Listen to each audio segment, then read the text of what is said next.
orang sekarang kembali menggeruduk MK rame-rame untuk membatalkan ketentuan tentang presidensial threshold itu. Dan kelihatannya gimana? Kali ini saya cukup optimistis. Wih, Sekarang ini yang sudah memohonkan itu ada dari perorangan, ada 27 orang diaspora seluruh dunia, orang warga negara Indonesia dari 11 negara, di Amerika, di Eropa, di Australia, Jepang, Taiwan, Hong Kong, Qatar, ya, ada 12 negara. Kemudian ada juga para anggota Dewan Perwakilan Daerah, kemudian ada juga partai politik yang terancam tidak bisa mencalonkan calon presiden karena belum ikut pemilu pada tahun 2019, dan masih diupayakan terus-menerus komponen-komponen masyarakat lainnya untuk membuktikan bahwa ini bukan sekedar kehendak elit, tapi memang kehendak kita bersama untuk melihat demokrasi kita flourish, berkembang secara baik.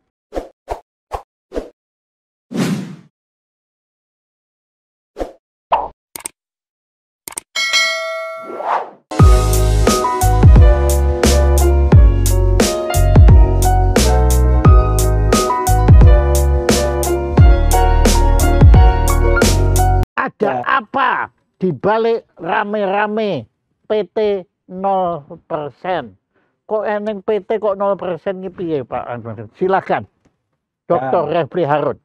Ya, PT itu Presidential Threshold atau ambang batas kalau bahasa Indonesianya, yaitu persyaratan untuk mengajukan calon presiden dan wakil presiden. Oke. Di dalam konstitusi kita, sebenarnya ambang batas 20% kursi atau 25% suara itu tidak ada. Yang ada adalah ketentuan konstitusional yang mengatakan bahwa partai politik atau gabungan partai politik peserta pemilihan umum memiliki kewenangan atau hak konstitusional untuk mengajukan pasangan calon presiden dan wakil presiden sebelum pemilihan umum. Jadi, as long as Anda adalah partai politik peserta pemilihan umum, maka menurut konstitusi Undang-Undang Dasar 1945, harusnya Anda memiliki hak untuk mengajukan pasangan calon presiden dan wakil presiden. Tidak ada batasan apa-apa, tidak ada batasan.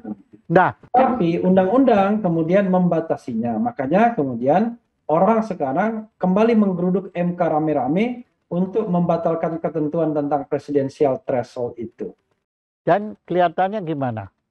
Kali ini saya cukup optimistis. Wih, ya, memang Pak Jaya, sudah ada 17 permohonan tentang presidensial threshold, 13 diantaranya adalah undang-undang yang dipersoalkan sekarang, yaitu undang-undang terbaru, Undang-Undang Nomor 7 Tahun 2017. Tetapi jangan lupa, kalau kita baca secara teliti argumentasi MK untuk mempertahankan presidensial threshold, itu menurut saya tidaklah begitu kuat. Mudah sekali untuk mematahkannya. Bahkan MK dibandingkan dissenting opinionnya saja, menurut saya jauh lebih komprehensif dissenting opinion, yaitu hakim konstitusi yang sepaham atau seide dengan mereka yang menginginkan pembatalan ambang batas. Alasannya cuma 3 saja, yaitu memperkuat sistem pemerintahan presidensil. Yang kedua, bahwa ketentuan ambang batas itu adalah open legal policy, ya, kebijakan hukum yang terbuka. Dan yang ketiga adalah itu hanyalah mengatur tata cara. Nah, secara singkat saya akan mengatakan begini, untuk memperkuat sistem pemerintahan presidensil, itu jaka sembung naik ojek. Nggak nyambung, Jack. Kira-kira begitu ya. Oke. Yang kedua, untuk open legal policy, kami mengatakan open legal policy itu kalau mandat konstitusionalnya tidak jelas atau konstitusi mendelegasikan pengaturannya dalam undang-undang. Kalau ini mandat konstitusionalnya jelas, yaitu partai politik atau gabungan partai politik peserta pemilihan umum mencalonkan pasangan calon presiden dan wakil presiden sebelum pemilihan umum. Jadi sudah sangat jelas, istilahnya expressis verbis. Mengenai tata cara, kami tidak sepakat kalau MK mengatakan bahwa ini hanya soal tata cara. Wah, ini substansi, substantif. Kalau cuma tata cara, orang nggak ribut. Tapi karena ini substantif, substansi, maka orang ribut dan kembali mengajukan ke Mahkamah Konstitusi agar ketentuan ambang batas dibatalkan. Kenapa ke MK? Karena DPR sudah menutup pintu dan Presiden juga kelihatannya juga tidak akan mengeluarkan perpu kalau tidak ada gerakan-gerakan atau gelombang politik yang mempengaruhinya. Jadi menurut pendapat atau bahkan keyakinan Anda, andai kata ini kita terus, ya saya menggunakan istilah kita terus mengajukan keberatan atau bahkan istilahnya bisa gugatan juga ke MK, apakah ada kalau secara hukum saya yakin Anda benar, tapi secara politis bagaimana? Ya, secara politis kita akan melihat bahwa faktor-faktor apakah yang akan mempengaruhi hakim MK dalam memutuskan permohonan ini. Tentu walaupun beliau adalah para yang mulia hakim konstitusi dan harusnya memutuskan hukum jangan didasarkan faktor-faktor non-hukum, tapi kita sudah tahu bahwa faktor non-hukum sering sekali mempengaruhi putusan-putusan hukum, termasuk putusan di Mahkamah Konstitusi. Nah, saya melihat ada peluang begini yang bisa dikalkulasi. Pertama, dengan dikabulkannya Undang-Undang Omnibus Law, pembatalannya oleh 5 orang hakim konstitusi, saya menganggap bahwa ada keberanian setidaknya dari 5 hakim konstitusi untuk membatalkan undang-undang yang tidak lain adalah primadona dari kekuasaan. Kan Omnibus Law ini kan primadona dari kekuasaan. Oke. Itu pun MK berani untuk membatalkannya walaupun agak sedikit memunculkan pro dan kontra karena masih dikasih nyawa 2 tahun. Itu satu indikator ya. Indikator kedua, hakim konstitusi saat ini sudah dikasih tanda kutip gratifikasi masa jabatan 15 tahun oleh DPR dengan undang-undang yang baru tahun 2021 kemarin, sehingga mereka tidak perlu lagi khawatir dalam tanda kutip untuk merayu DPR dan Presiden serta Mahkamah Agung untuk mempertahankan mereka pada masa jabatan kedua sebagaimana sebelumnya.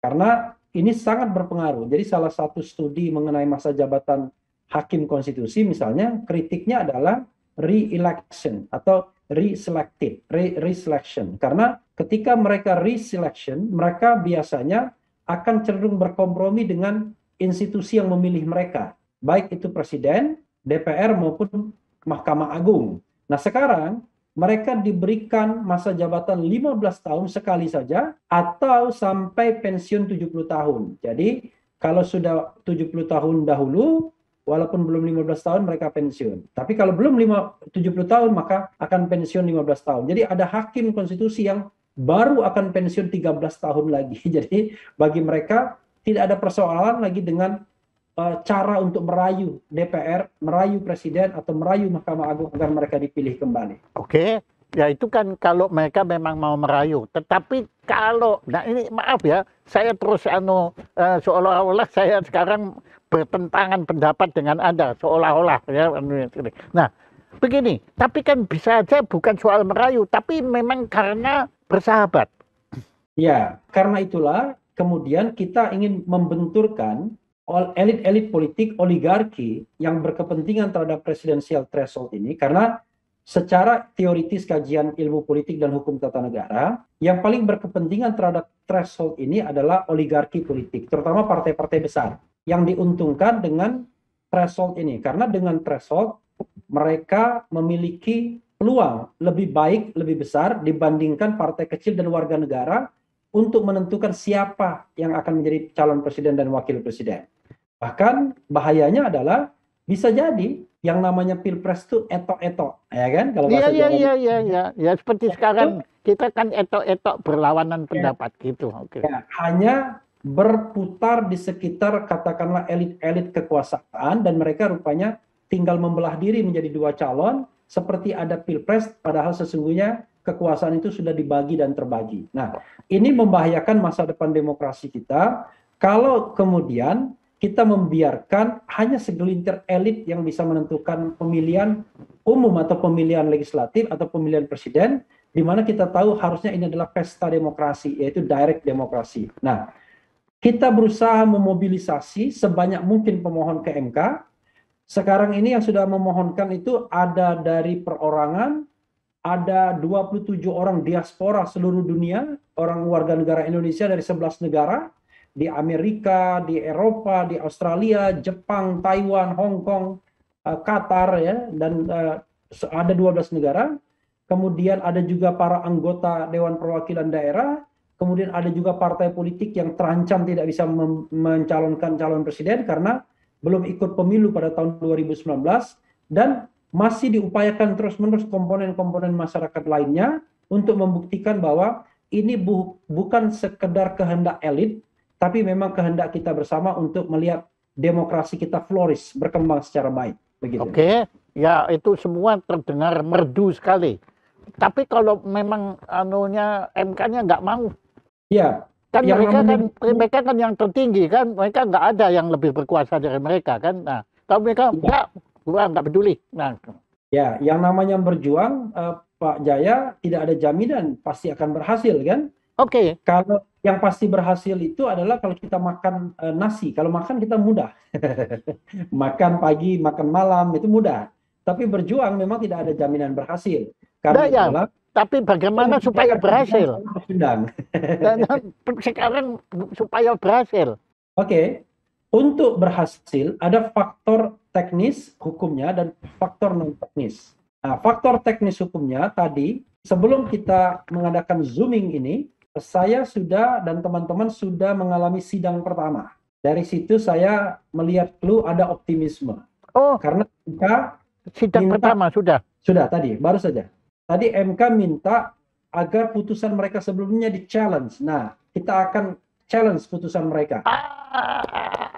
Jadi kita akan challenge putusan mereka bahwa tidak benar itu memperkuat sistem pemerintahan presidensial, tidak benar ini open legal policy. Jadi kita akan kuliti satu persatu putusan MK sebelumnya untuk meyakinkan kepada Mahkamah Konstitusi bahwa Anda salah ketika menolak penghapusan threshold. Dan jangan lupa, dalam putusan sebelumnya tidak semua hakim MK setuju untuk mempertahankan threshold. Pada tahun 2008 dan putusannya 2009 sesungguhnya, itu ada 3 hakim konstitusi yang dissenting. Pada putusan tahun 2018 untuk pemilu 2019, ada 2 yang dissenting. Kalau kita baca dissenting opinion yang dibuat oleh hakim MK, saya dengan rasa hormat kepada hakim konstitusi yang membuat putusan, saya merasa jauh lebih komprehensif, lebih ilmiah, lebih argumentatif dissenting opinion yang dibuat oleh hakim yang menyampaikan pendapat berbeda ketimbang putusannya itu sendiri. Makanya kami berkeyakinan kalau hitungannya adalah logika ilmiah akademik konstitusional, maka sesungguhnya permohonan ini harusnya dikabulkan. Tapi kalau logikanya logika kekuasaan dan kepentingan, maka permohonan ini akan berat dikabulkan. Karena begini, satu lagi, secara material tidak ada sepanjang atau sependek yang kami tahu, tidak ada di negara di dunia ini yang menerapkan threshold sebagaimana diterapkan di Indonesia. Karena yang namanya ambang batas itu adalah ambang batas untuk terpilihnya seseorang menjadi presiden dan wakil presiden. Bukan untuk ambang batas pencalonan. Oh. Karena ambang batas untuk terpilihnya itu semua negara di dunia. Misalnya simple majority, absolute majority, ya, electoral college dan lain sebagainya. Tetapi untuk pencalonan biasanya yang namanya prinsip demokrasi buka pintu selebar-lebarnya, buka kompetisi selebar-lebarnya, begitu masuk kompetisi harus jujur dan adil pemilunya atau pilpresnya, maka ketika untuk terpilih Anda harus punya persyaratan minimum. Biasanya kalau negara besar itu berharap bahwa minimal 50% plus 1. Indonesia by constitution tidak hanya 50% plus 1 tapi juga persebaran, yaitu lebih dari separuh jumlah provinsi di Indonesia. Jadi sebenarnya syarat untuk memenangkan kontestasi pilpres di Indonesia itu sudah sangat luar biasa dan berat. Kenapa kemudian diperberat lagi dengan adanya harus presidensial threshold dalam hal pencalonan sampai 20%, yang memungkinkan kekuatan oligarkis itu memborong semua partai-partai politik dan akhirnya tidak menyisakan calon bagi rakyat. Jadi kalaupun ada calon populer di mata masyarakat, maka belum tentu dia bisa diajukan karena pengajuan itu sangat tergantung dari elit-elit partai politik yang kebetulan bisa bernegosiasi untuk kemudian menyatu di dalam sebuah koalisi sehingga tidak memungkinkan munculnya koalisi tandingan. Begitu, Pak Jaya.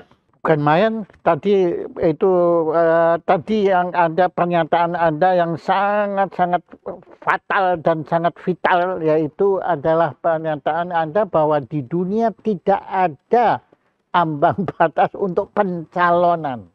Betul ya?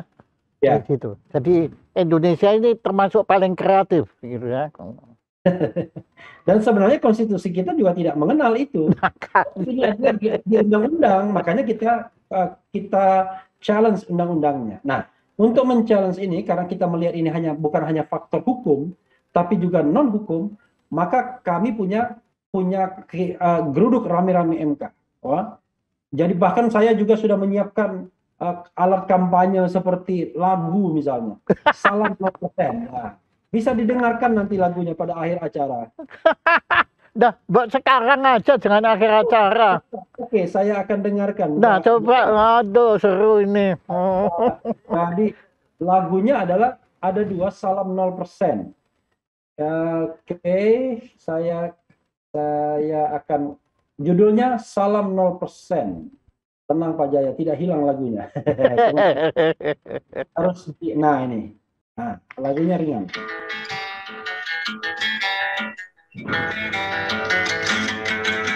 Salam 0%, salam 0%, oh, ucapkan salam 0%.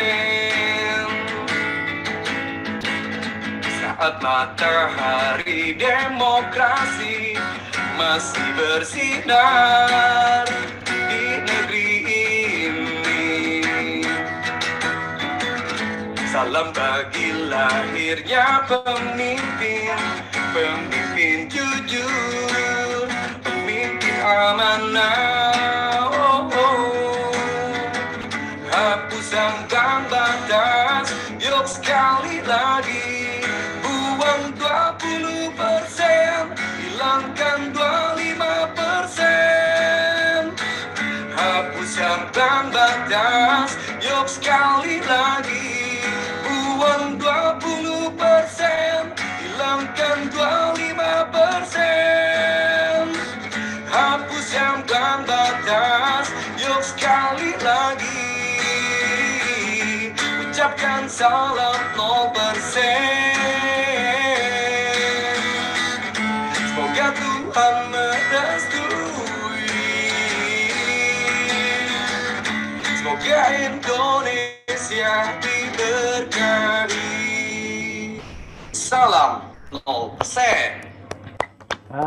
Itu lagunya. Yang nyanyi siapa? Yang nyanyi itu seorang pengamen.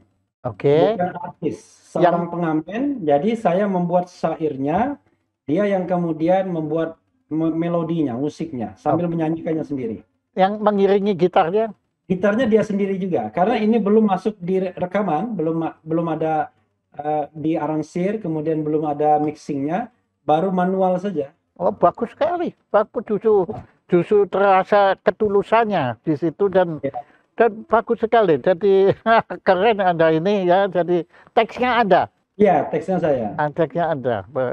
Nanti ada lagi bagus satu lagi yang saya bikin, judulnya Pemimpin Adil. Enggak. Oke, ini tapi perspektifnya, ini mohon maaf Pak Jaya, ini perspektif sedikit agama, keyakinan, tapi universal sebenarnya. Jadi lagunya judulnya Pemimpin Adil. Ini juga dalam rangka kita berharap dengan 0% ini kita akan lebih mendapatkan pemimpin adil, karena pemimpin adil itu pemimpin yang akan mendapatkan naungan di hari pembalasan. Itu kalau keyakinan kami Pak Jaya. Oke, saya tadi juga pemimpin adil kan ada juga di dalam lagu istilahnya. Oke, ini lagunya. Sebentar, nah ini.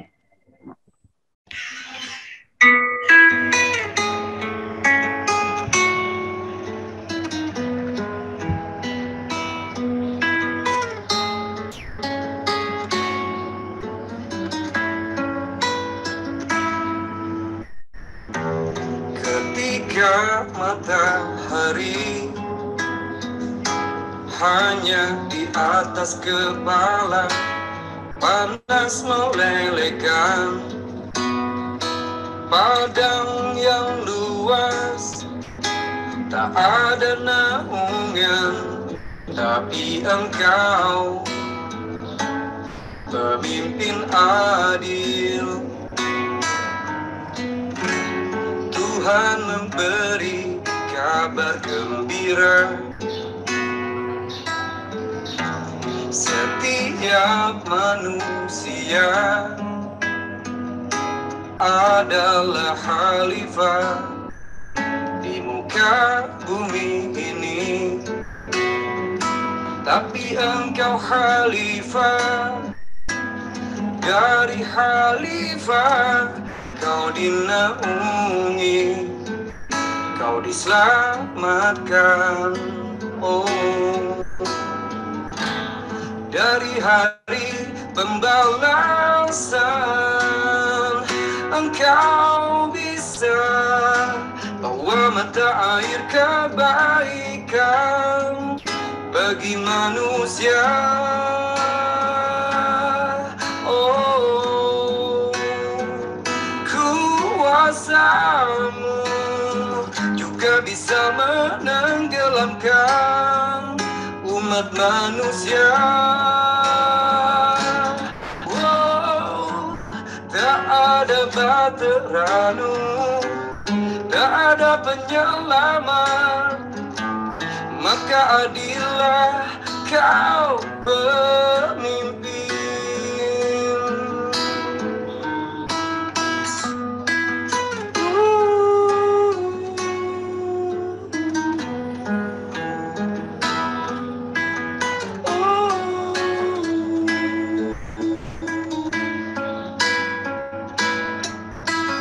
Oh, engkau bisa bawa mata air kebaikan bagi manusia. Oh, kuasamu juga bisa menenggelamkan umat manusia. Wow, tak ada bateranu, tak ada penyelamat, maka adillah kau pemimpin.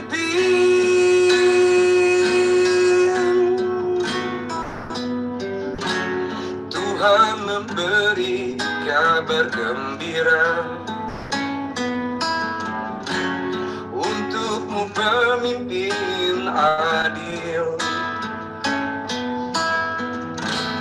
bagimu imamun adil.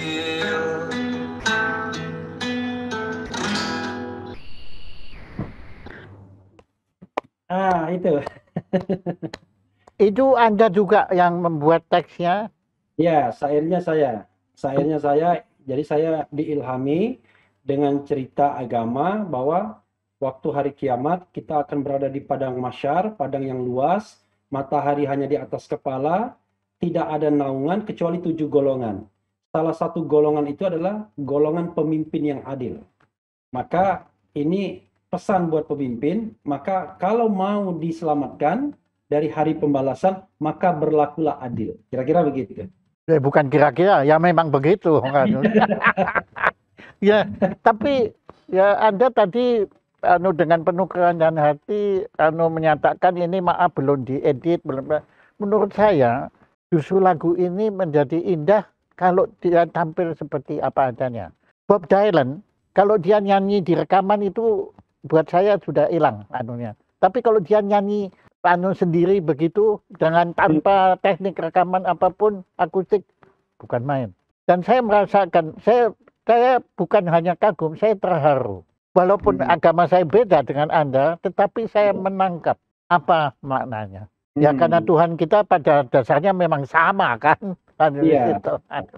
Bukan main.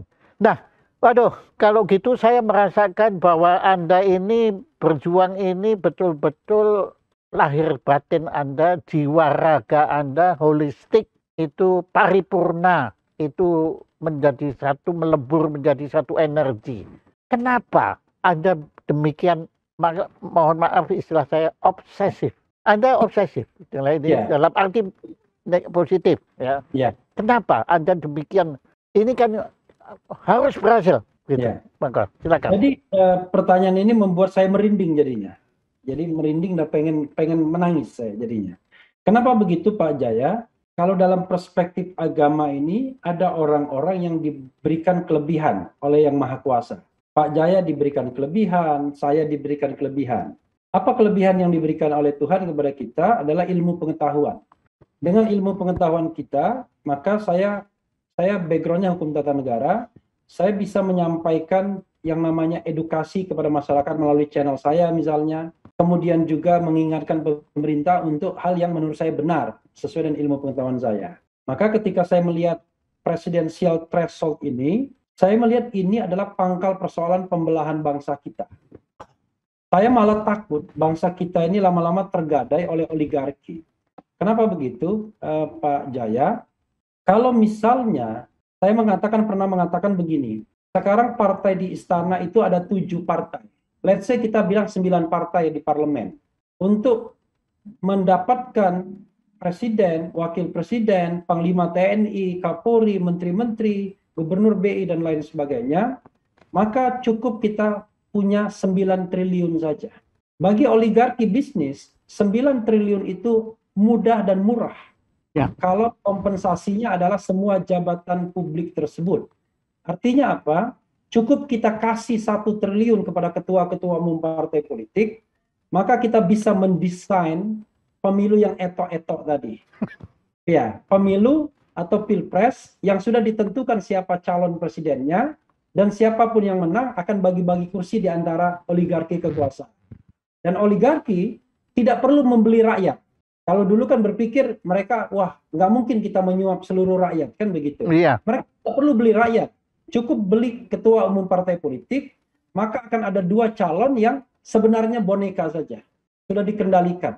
Kalau ini sampai terjadi, berbahaya sekali bagi republik kita. Itu dosa bagi kita semua kan, kalau kita tidak mengingatkan bahwa ini bisa sangat terjadi ketika ada kekuatan-kekuatan besar yang mengendalikan republik ini. Dan itu adalah kekuatan finansial yang biasanya berkelindan dengan kekuatan-kekuatan politik untuk mengendalikan sebuah negara.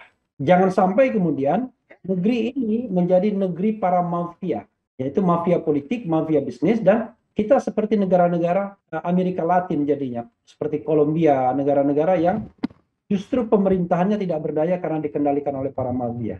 Nah, ini yang saya pribadi tidak ingin. Jangan sampai terjadi calon-calon terbaik tidak bisa berkompetisi hanya karena mereka dihalangi oleh oligarki politik yang tidak menyediakan kendaraan bagi mereka untuk menjadi calon presiden dan wakil presiden. Atau tidak memungkinkan terjadinya a genuine presidential election. Genuine.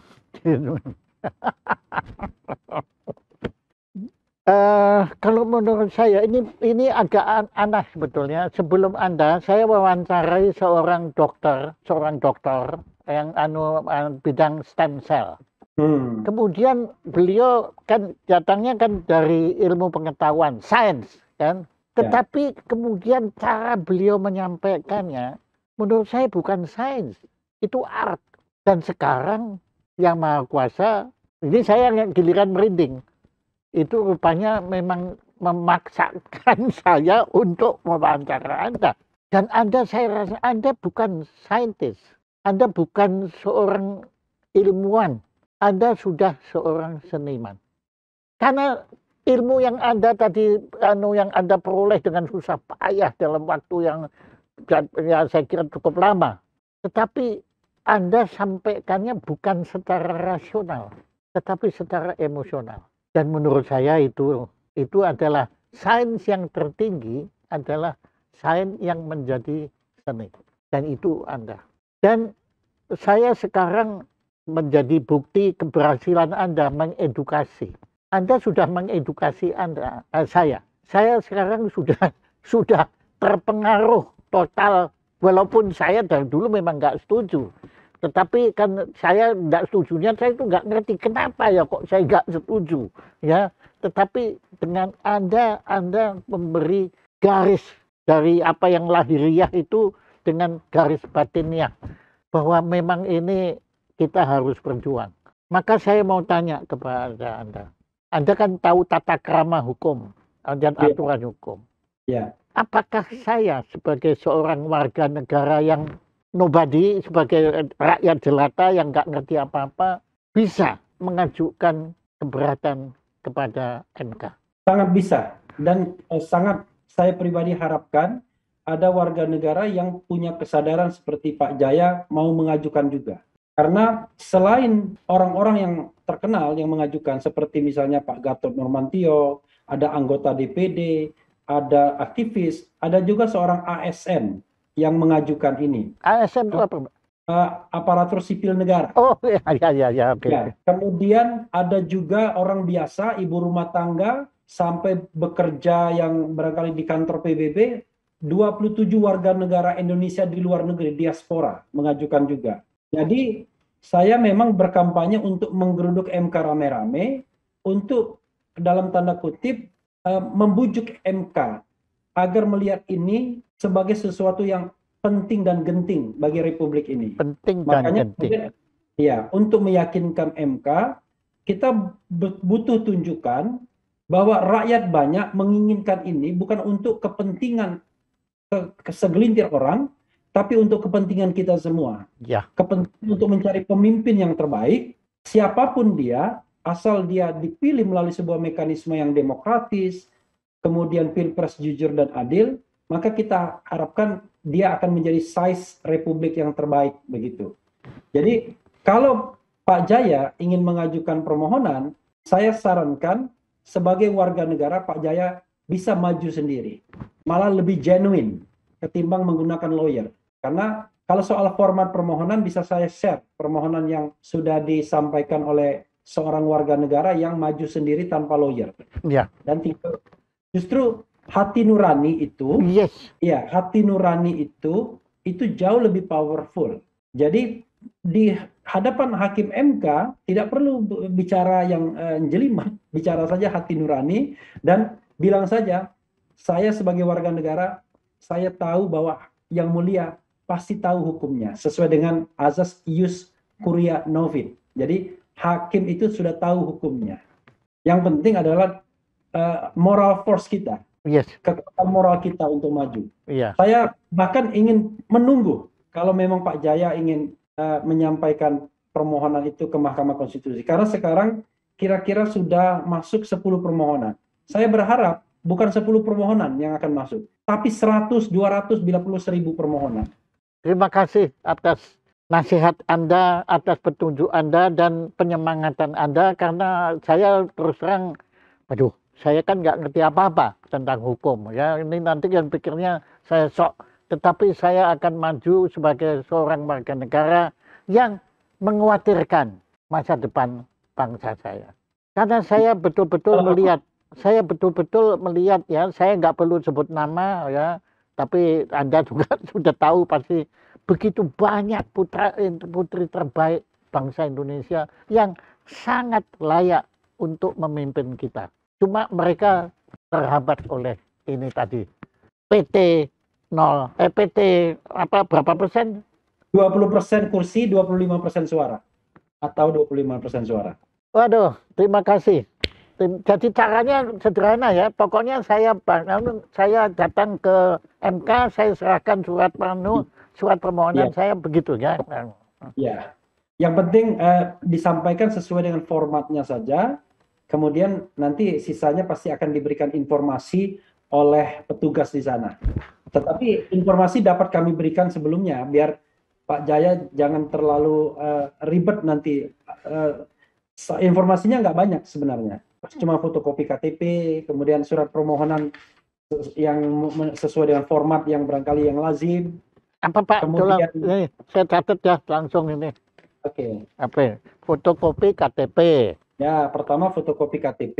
Oke. Yang kedua, fotokopi KTP yang dileges, dileges di kantor pos, dikasih materai, kemudian dileges di kantor pos. Fotokopinya. Oke. Yang panggil fotokopi KTP yang dilegalisir, ya? Ya, dilegalisir. Oke.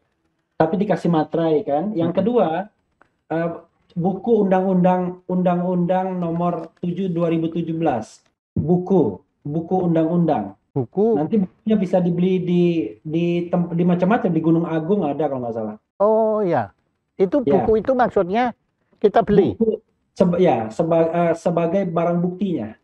Kan Pak Jaya ingin menguji pasal 222. Oh, ya, ya, ya, bukunya. Oke, Ya, apa namanya? Buku apa, Pak? Undang-Undang Nomor 7 2017. Undang-Undang nomor 7. Nomor 7.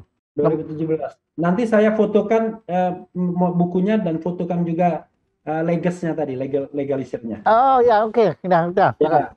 Kalau gitu. Nah, Nah. itu saja, nggak ada yang kemudian permohonan yang formatnya nanti akan saya kasih contoh permohonannya, tinggal Pak Jaya sesuaikan dengan Pak Jaya punya keinginan gitu aja. Wow, terima kasih. Jadi Anda sudah menjadi lawyer saya. Ya, tetapi dalam hal ini Pak Jaya maju sendiri. Iya, iya, iya. Lebih baik. Ya. Wah, bukan main, bukan main. Terima kasih.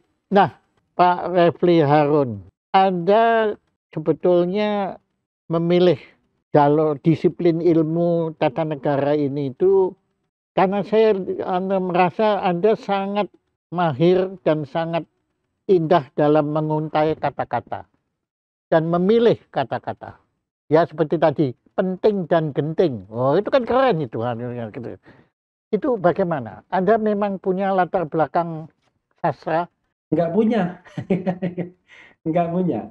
Tapi barangkali ada sedikit bakat menulis. Karena saya waktu SMA jadi pemret majalah sekolah. Waktu kuliah Oh, ya, jadi ya. wapemret. Ya, jadi wapemret.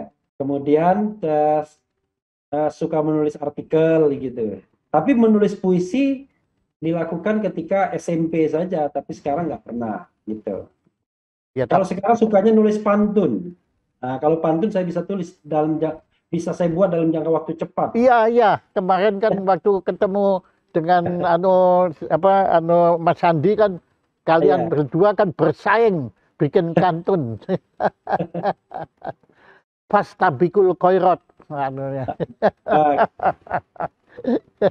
Oke. Nah, pertanyaan saya yang terakhir karena acara ini sangat ketat sekali dalam arti sangat intisarinya sudah tertangkap, malah kalau dilanjutkan nanti khawatir malah kan buyar semua. Nah, pertanyaan saya terakhir, kenapa Anda memilih Blangkon Solo? Saya menghormati orang yang pernah memberikan sesuatu kepada saya untuk dipakai karena kebetulan saya punya channel Refli Harun. Jadi ada beberapa ini saya minta dari Ridwan Kamil. Jadi beberapa edisi saya pakai ini. Kemudian karena saya mau interview sama Pak Jaya, saya kira yang paling pantas kayak kalau pakai Blangkon. Saya menghormati Pak Jaya, makanya saya pakai Blangkon. Kebetulan ini ada saya dikasih dari Kalimantan Timur itu misalnya. Wah, iya, bagus sekali. Wah. Ya, saya pakai juga. Ada yang dari tempat lain gitu. Nah, saya dulu kan nggak tahu momennya untuk memakai barang-barang yang diberikan orang. Nah, tetapi rupanya momen itu bisa diciptakan sendiri dengan kita kemudian membuat video-video di kanal YouTube. Jadi setiap saat saya serasikan saja dengan warna baju. Kalau bajunya begini pakai Blangkon, kalau bajunya biru pakai ini, kalau bajunya warna. Oke. Tapi ini by intention karena saya mau zooming dengan Pak Jaya, saya memilih Blangkonnya dulu, baru menyesuaikan dengan bajunya. Terima kasih sekali, karena saya kan gundul padahal nggak pakai Blangkon. Terima kasih sekali. Tapi Anda menghormati Jawa Tengah. Sini. Nah, padahal saya bukan orang Solo, saya orang Semarang. Tapi sudah itu sangat indah. Karena Blangkon Semarang saya nggak tahu, malah nggak ada. Nah, ini Blangkon Semarang belum punya soalnya. Ya, saya juga belum tahu ada nggak Blangkon. Nah, tadi Anda menyebut nama Ridwan Kamil. Iya. Sejauh mana kedekatan Anda dengan beliau? Karena saya mengagumi beliau dari jauh. Saya belum pernah ketemu.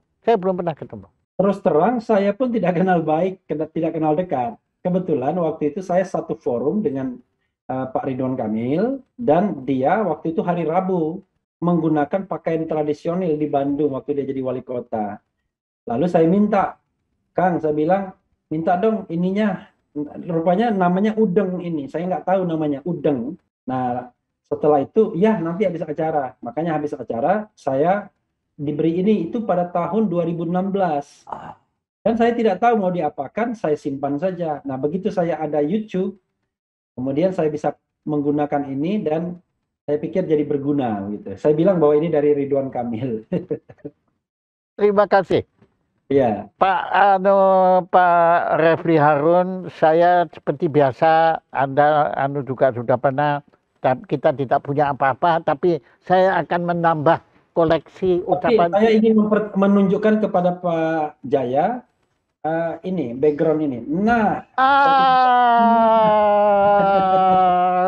jadi kalau di video saya, karena dia wide kameranya, ini terlihat. Kalau zooming kan, kalau saya zooming begini bisa terlihat. Nah, kalau begini zooming, tapi kan tertutup jadinya. Ya. Nah, Terima kasih sekali, kan itu rekor dunia itu, bukan rekor iya. dunia. Gitu. Yang novel itu juga saya pasang di sebelah sana. Nah, satunya kelihatan. Aduh, terima kasih sekali, terima kasih. Saya merasa terhormat bahwa apa yang saya berikan kepada Anda ternyata Anda hargai juga di situ. Oh, itu kehormatan bagi saya karena tidak sembarang orang mendapatkan rekor seperti itu. Oh iya. Dan di belakang itu ada foto siapa? Belakangnya Anda. Oh, itu foto saya, itu dari foto-foto yang pernah dikasih orang juga. Oh, yang itu di sebelah Refli Harun and Partner. Ini. Enggak, yang sana, yang sana. Oh, itu foto saya ketika saya kuliah di Notre Dame, di University of Notre Dame, Amerika Serikat. Waktu saya wisuda. Oh, enggak yang sebelah sini. Yang sebelah sini foto. Enggak, yang sebelah sana itu sebelahnya Refli Harun and Partner. Yang sebelah sini. Itu foto ketika ini. Foto ketika saya di KPK mengadukan ada kasus Akhil Muchtar dulu bersama Adnan Buyung Nasution, Saldi Isra, dan di situ ada juga Bambang Harimurti dan Bambang Wijoyanto. Kenapa sampai foto itu begitu penting bagi Anda sampai Anda gantung di situ? Sebenarnya secara teknis saja waktu saya lagi membangun rumah, saya cari foto-foto yang kira-kira untuk saya bingkai, kan begitu. Tapi ketika saya jadikan ruangan ini kantor saya sehari-hari, saya memilih foto itu karena foto itu mengingatkan saya pada momen 2010 ketika saya gonjang-ganjing di MK. Karena saya waktu itu mengindikasikan bahwa ada hakim konstitusi yang memeras. Kemudian saya banyak berbenturan dengan Ketua MK, Pak Mahfud pada waktu itu, dan masyarakat tentunya yang tidak yakin bahwa MK sudah bermasalah kan. Tapi ternyata kan kemudian terbukti bahwa Akhil Muchtar memang korup dan kemudian akhirnya dihukum seumur hidup kan. Nah itu selain itu ada foto ini juga Pak. Nah foto, itu foto, nggak kelihatan ya. Foto ada sewaktu sama Adnan Buyung Nasution tapi nggak kelihatan secara baik. Iya. Ya ini, nah itu. Jadi Anda dengan Mas Adnan Buyung Nasution dekat? Iya, cukup dekat. Saya pernah jadi personal assistant dia, jadi pernah menjadi asisten pribadi dia. Tapi berapa bulan, tapi hubungan relatifly dekat karena ada beberapa kegiatan yang kadang-kadang kita ketemu bareng begitu. Terutama ketika menjelang akhir hayatnya. Iya. Karena beliau, saya tidak pernah lupa, saya bersama beliau menghadap Gus Dur untuk supaya Gus Dur tidak memusuhi DPR. Waktu itu dengan Mas Adnan Buyung Nasution, tapi nasihat kita ditolak. Pokoknya enggak, gua memang mau. Ya sudah. Tapi akhirnya terbukti bahwa apa yang dikhawatirkan Mas Adnan betul, bahwa melalui DPR juga beliau kan dilengsarkan akhirnya. Ya. Sebenarnya kalau Gus Dur waktu mau mendengar mungkin sejarah akan lain. Tapi ya sudah. Ya itu dah. Mas Refli Harun, terima kasih sekali. Dan ya, saya merasa makin kagum kepada Anda ya, dan saya akan nanti tolong Anda kirimkan itu apa saja yang bisa saya lakukan. Anda kan tahu alamat kami kan, Anda tolong. Saya bisa kirimkan semua via WhatsApp nanti. Terima kasih. Ya. Terima kasih. Maka sekarang tepuk tangan untuk Dr. Refli Harun.